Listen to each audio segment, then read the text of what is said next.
As well as his music, Jerry Lee Lewis was known for his controversial private life, in particular for marrying his cousin who was just 13 at the time.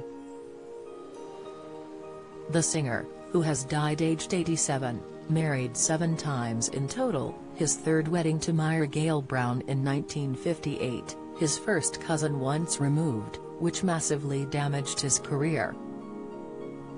Lewis was already well known when he married 13-year-old Maria, having released A Whole Lotta Shakin' Goin' On in 1957, followed by Great Balls of Fire and Breathless.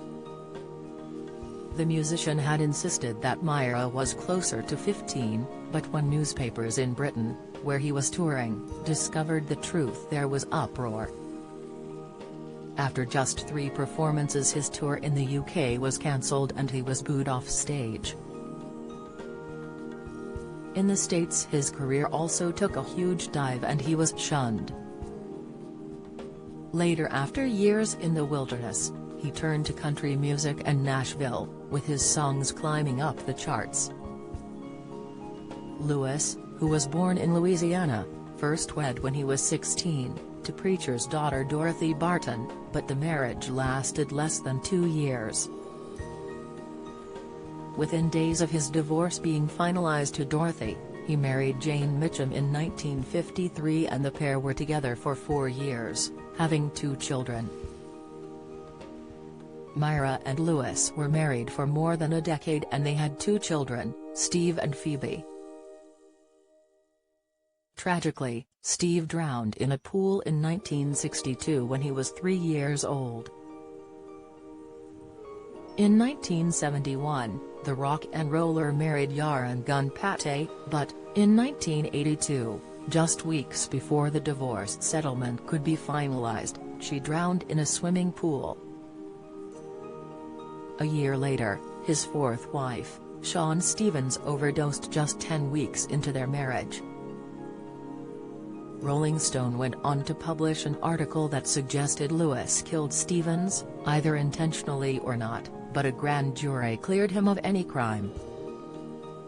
Lewis married Gary McGarver in 1984 and the pair were married for 21 years, and had a son, Jerry Lee Lewis Jr. Tragedy struck again when their son, aged 19, died when a Jeep he was in overturned. He married for the 7th and final time in 2012, to Judith Brown, who was once married to his cousin, Rusty. Zach Farnham, Lewis' publicist, described the singer as perhaps the last great icon of the birth of rock and roll, whose marriage of blues, gospel, country, honky-tonk and raw-pounding stage performances so threatened a young Elvis Presley that it made him cry.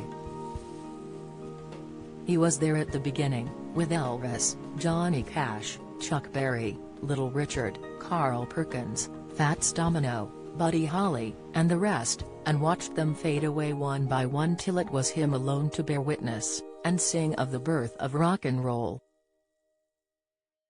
The singer died at his home in Memphis. He is survived by his wife Judith, his children Jerry Lee Lewis III, Ronnie Lewis, Phoebe Lewis, and Lori Lancaster.